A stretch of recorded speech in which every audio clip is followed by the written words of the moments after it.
Ang mga damit ng mga pari. Ika-28 kabanata. Ibukod mo sa mga tao si Aaron, at ang mga anak niyang lalaki na sina Nadab, Abihu, Eleazar, at Itamar, para makapaglingkod sila sa akin bilang mga pari. Magpatahi ka ng banal na damit para sa kapatid mong si Aaron, para maparangalan siya. Sabihin mo sa lahat ng mahuhusay na mananahi, na binigyan ko ng kakayahang manahi, na itahi nila ng damit si Aaron, na magbubukod sa kanya sa mga tao, para makapaglingkod siya sa akin bilang pari. Ito ang mga damit na tatahiin nila: ang bulsa na nasa dibdib, ang espesyal na damit, ang damit panlabas, ang damit panloob na binurtahan, ang turban, at ang sinturon. Itatahirin nila ng banal na mga damit ang mga anak na lalaki ni Aaron, para makapaglingkod sila sa akin bilang mga pari.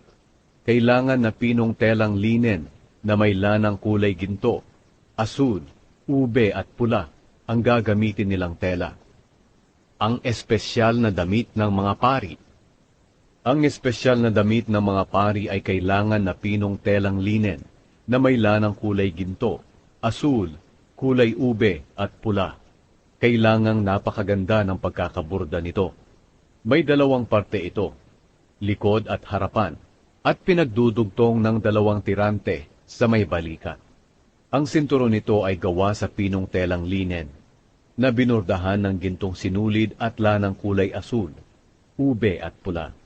Magpakuha ka ng 2 batong onyx, at iukit mo rito ang mga pangalan ng mga anak na lalaki ni Jacob. Dapat sunod-sunod ang paglalagay ng mga pangalan, ayon sa kanilang kapanganakan, at 6 na pangalan ang ilalagay sa bawat bato. Dapat iukit ito kagaya ng pag-ukit ng platero sa pantatak. Pagkatapos ilagay ang bato sa balangkas na ginto, at ikabit ito sa tirante ng espesyal na damit, bilang mga alaalang bato nila para sa mga lahi ng Israel. Sa pamamagitan nito palaging madadala ni Aaron ang pangalan nila sa presensya ko, at aalalahanin ko sila. Ang balangkas na ginto ay palagyan mo ng 2 malakwintas na tali na purong ginto, para maikabit sa may balikat ng damit. Ang bulsa na nasa dibdib. Magpagawa ka ng bulsa sa dibdib na ginagamit sa pag-alam ng kalooban ng Panginoon. Kailangang maganda ang pagkakagawa nito, at ang tela nito'y kapareho ng tela ng espesyal na damit ng mga pari. Pinong telang linen na may lanang kulay ginto, asul, kulay ube at pula. Ang bulsa na nasa dibdib ay dapat nakatupi ng doble at parisukat. 9 pulgada ang haba, at 9 pulgada rin ang lapad. Palagyan ito ng 4 na hanay ng mga mamahaling bato. Sa unang hanay ilalagay ang ruby, topaz, at beryl. Sa ikalawang hanay esmeralda, safiro, at turquoise. Sa ikatlong hanay jacinto, agata, at ametista. At sa ika-4 na hanay, krisolito, onyx, at jasper. Ilagay ang mga bato sa balangkas na ginto. Dapat ang bawat bato ay may pangalan ng isa sa mga anak ni Jacob, bilang kinatawan sa 12 lahi ng Israel. Ang pagkakaukit ng pangalan ay gaya ng pagkakaukit sa pantatak. Palagyan din ng malakwintas na tali na purong ginto ang bulsa na nasa dibdib. Magpagawa ka ng 2 parang singsing na ginto, at ikabit ito sa ibabaw ng mga sulok ng bulsa na nasa dibdib. Isuot sa parang singsing na ito ang 2 malakwintas na taling ginto, at ang 2 dulo naman ng malakwintas na tali ay isinuot sa 2 balangkas na ginto na nakakabit sa tirante ng espesyal na damit.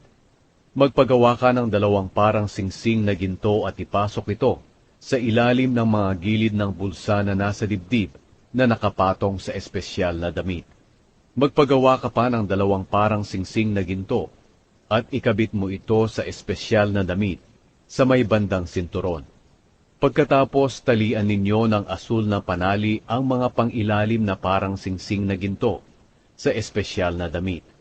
Sa pamamagitan nito maikakabit ng maayos ang bulsa na nasa dibdib ng espesyal na damit sa itaas ng sinturon. Kung papasok si Aaron sa banal na lugar, kailangang suot niya ang bulsa sa dibdib na may pangalan ng mga lahi ng Israel para alalahanin ko silang palagi. Ilagay sa bulsa na nasa dibdib ang Urim at Thummim, para naroon ito sa bulsa ni Aaron kapag pupunta siya sa aking presensya, para malaman ang kalooban ko para sa mga Israelita. Ang iba pang damit ng mga pari. Ang damit panlabas na napapatungan ng espesyal na damit ay kailangang purong asul at may butas sa gitna para sa ulo.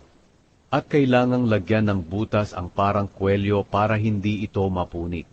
Palagyan ang palibot ng mga laylayan nito ng mga palamuti na korteng prutas na pomegranata, na gawa sa lanang kulay asul, ube at pula. Isingit mo ang mga palamuting ito sa mga pagitan ng gintong mga kampanilya. Kailangang isuot ito ni Aaron kapag papasok siya sa banal na lugar para maglingkod sa aking presensya, para marinig ang tunog ng mga kampanilya kung papasok at lalabas si Aaron sa banal na lugar. Kung gagawin niya ito, hindi siya mamamatay. Magpagawa ka ng medalyang ginto at paukitan mo ito ng ganitong mga salita. Ibinukod para sa Panginoon.